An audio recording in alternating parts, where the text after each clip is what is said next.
The same day close rate is going to be one of the fastest diagnostics for your revenue leakage. And so if your team's, running a bunch of estimates but not closing on the same day, then you're paying for leads, and payroll without converting that into cash. And so here I'm going to show how to break this down and how to calculate it. And you'll be able to pinpoint if it's at the sales rep level, at the lead source level, or just, you can see trends over time. So here in the data set, called estimates run. I'll change it to data.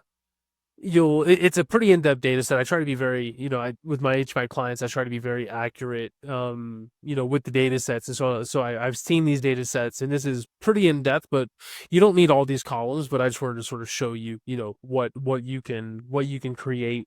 And if you want this file, there's a link to download it. So the main things that we're going to need is we're going to need the week start number, and this is 12/29, which is before, but we want, because we're doing this by week. So when did the week start? And so essentially this was the Sunday before the first. And then we need the lead source, we need the sales rep, and then over here off to the right side we need, did they show up, no show, rescheduled, canceled. And then the check flag is just saying, this right here, the close on the same day flag is showing, was the estimate run date the same date as the sold date? If yes, then it's going to be 1, and if no, then it's going to be 0.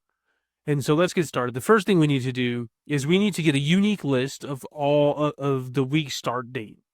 And so the way we do that, what I'll do is I'll just copy this here, and then I'll paste it here. So what we need is we need a unique list of the week start date here. Let me remove these filters of the week start date here. So essentially we don't want, duplicates. And it's super straightforward. All you have to do is equals unique, go into the data, and then click the week start column. You see where the age is highlighted? Don't click there. Make sure it's the table that you're measuring. And we have that. So we need to convert it to date, just a short date here. And then I'm gonna copy and then Control-Shift-V to paste, because I don't want the formula in there. And this is sorted chronologically, which is good. So the first thing we need is we need the number here of estimates run. And so what we need is we need to count how many times is the week start date here, but also how many times is there a 0 here, a 0 here, and a 0 here. And it gets a little bit annoying to have to redo that formula. I'll show you what I mean. So we want to COUNTIFS, and because we know it's in a table, we have the table name here. I don't have to go back to the data. I can just calculate everything right inside, the starting point tab. So week start, so that, and then here, so we know that there's 35, for the week start. And then I need to see how many were not canceled, rescheduled, and no shows. And so I'll do it one way, and then I'm gonna fix it to show you a better way to do it. So then we have the same thing, table. So canceled flag 0, comma, and then table no show flag 0, comma, and then table rescheduled flag 0. And then you can close your brackets, and we get 32. But you're gonna have to do this section every time for all of these different things, and we don't want to do that. So what we can do is we have a check flag, and I'll just put it off to the side, check flag 2. So we just want to do the sum of these 3. And so now, instead of doing is this 0, is this 0, is this 0, we can just do it once. Is the check flag 0? And if it is, then you're good. And so with this one, I'm going to remove all of this to here and do check flag. I'll do 2, because that's the new column we created, 0. And you can see you get the same number. And then you can just double click that down and you're good. Okay, so now, do we have a same day close rate? So now what we need to do is we need to do the same thing, count on the week number, but now we want, is the same day close rate 1? So all that this is equals if sold date equals, where are you? Estimate lead creator, estimate run date. If it equals that, then that means yes, it was closed on the same date, or no, it was not. And so now we can do the same thing as before. We need this section here. So I'm just going to copy this. I'll just copy this here. And then I'm just going to add the new column and make sure it's a 1.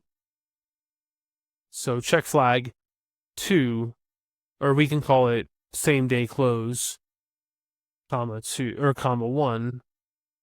And now we have how many were closed on the same day. And let me just change the name of this, check flag, and it'll be check flag 2, check flag 3, I guess. Oh, no, same day close. Okay, so now we have that. Double click. And then now to get the same day close rate, it's just the math, right? Equals this divided by this. How many to be closed out of, the number of opportunities? Let me just center everything. And then Control-Shift-5, and then double click. And then say we want a benchmark of 45%, and then I'm just going to do equals the number above it, and then you have that. Okay, so now we want to create the chart, and this chart is going to be how many estimates were run, not how many closes there were, not this column, but this column. And then you're going to have the red line, which is the same day close rate, and then a gray line, which is the benchmark. And so highlight or click on the week number. You can press the shift and the right arrow, and then shift down, and then control, and then highlight this. You can highlight both of these, but I want to show you a trick. And so I'm just going to highlight that one. So insert recommended charts, and it's the first one here. If you don't see it, go to all charts combo.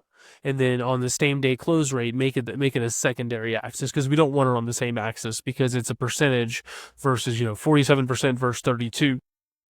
It's not going to work.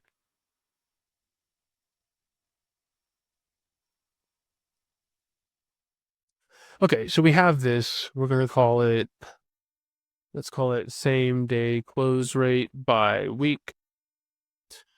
And then let me just make these just a little bit thicker. I'm going to double click on this and then go here, click the little paint bucket, and then we can do a little bit more of a little bit wider. Let's see. Yeah, that's fine. And then we'll just make it blue. Okay, so the trick I wanted to show you is we want to add the benchmark. So just highlight, so go to the word benchmark, and then you can hold down the shift key to click at the bottom, and then Control C, and then click on the chart, Control V, and now you have that line. And then if you click on this line, and then go back in here, we can make it, say, because we just want it to be visible, but we don't want it to be, in the way. And then we can do a dash type, something like that. So now your chart will say, okay, this is the benchmark. We need to see what's going on here. What's going on May 11th, right? Or what's going on, June 1st. And the reason I wanted to do the equal sign underneath is because you can make it dynamic, right? And so now you can see anything below that number. Okay, so that's how you create the first chart. So the next thing I want to do is I want to create these two, and the purpose of the bottom table here is just to show essentially the value in the denominator of this equation. Because say, for example, it's only 8, maybe it's not enough data, to where you want to actually have a conversation with Jenna Kim on her, close rates for your leads, the builder partner leads. And so that's what this is for. And then if it's less than 10, we're using less than 10. You can use any number, but we're using less than 10. And so you can see the grayed out cells here. So the first thing we need to do is we need to get a unique list of the sales rep and a unique list of the lead source. And the way we do that is the same way we got the unique list from the week start. So I'll just put it over here. So equals unique.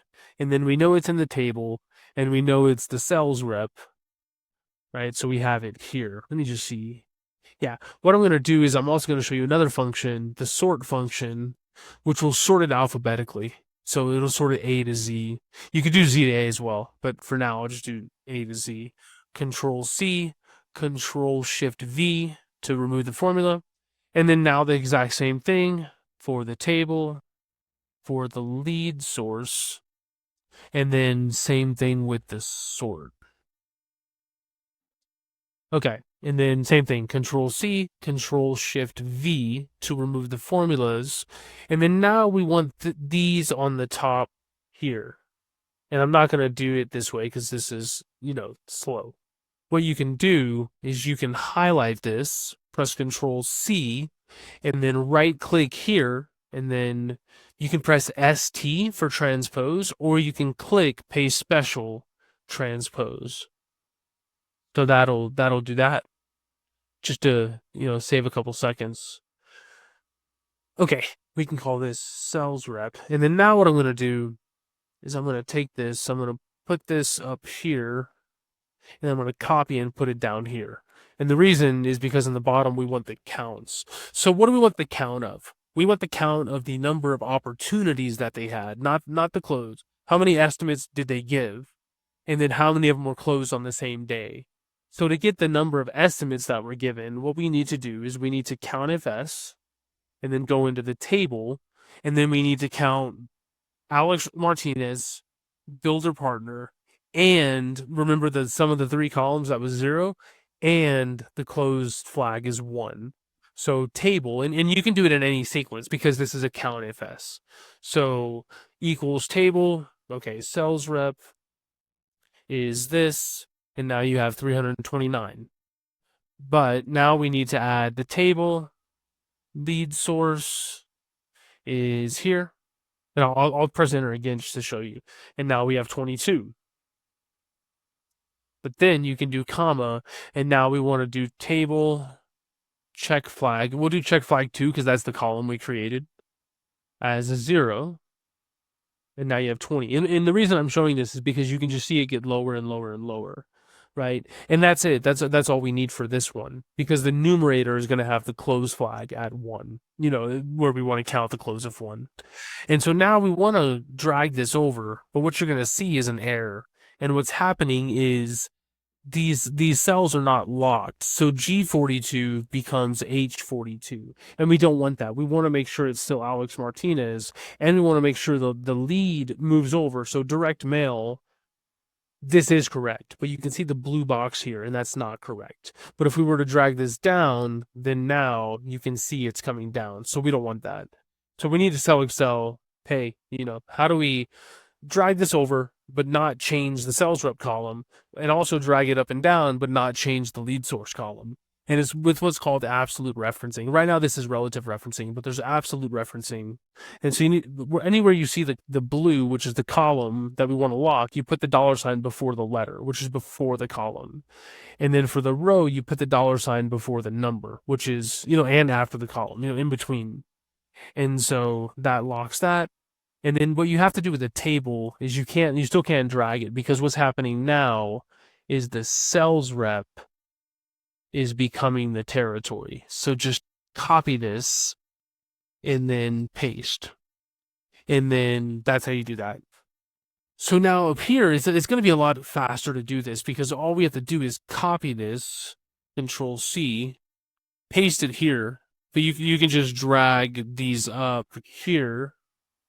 And then this is actually on the bottom. This is the denominator, right? So then from here, we want to divide everything, right? So just paste. Essentially, if we do this, this is 1, right? Because we're just dividing the same thing. But on the numerator, we want to add the sales flag, the 1 in the sales flag column. So again, table, it was called same day closed flag. I'll do flag 2 because that's the one we created in the video. And then you can close your bracket, comma 1. And now you have the percentage. Press Control Shift 5. Again, copy, paste, and then you're good. But if you remember from before, we wanted to say if it's less than 10, then just show me a dash. And so what you have to do is you have to wrap this with an if function.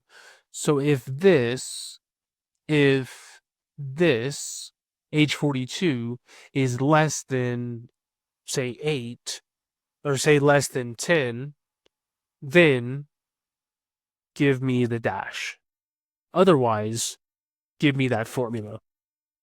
And so you can see now you have these two that are there. And then, of course, you can always change that number, or maybe you don't want it. Maybe you just want to do the formula without having any type of trigger. But sometimes if you don't have enough data, it doesn't make sense to make it to make an action on it quite yet, unless it's just unbelievably bad, right? It's like, okay, you gave 8 estimates and you closed a 0. Like, okay, that's a problem. Okay, so finally, there's 2 more things I want to do. I want to show you how to highlight this with the dynamic conditional formatting like this, and then also how to color these cells to where it's always gray. So just highlight, or first let's type in say 45%. And then now just highlight range, go to home, conditional formatting, highlight cells less than 45. And now you have that trigger. And so you're good. And then what we'll do is, just to make this gray, just to make it look like the other one, highlight it again, cells rules, text that contains, and then a dash. And you're going to see the default is red. What we're going to do is I'm going to create a custom format. And then fill, and then you can pick whatever color. I'll just do gray. And so now you have that. Okay, one last little trick I want to show, just to make it look like this. We have a target. It says target -45. It doesn't say, 45%. Put that here just to... Okay, so what we want to do, because we can't say target 45% because everything breaks number.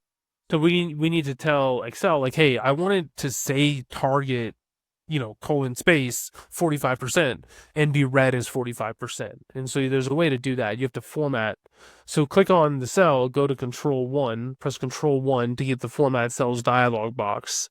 Go to Custom, and then here you can type, before the 0, you can type target colon space, and then you can do like that, and then quotations, and then you're good.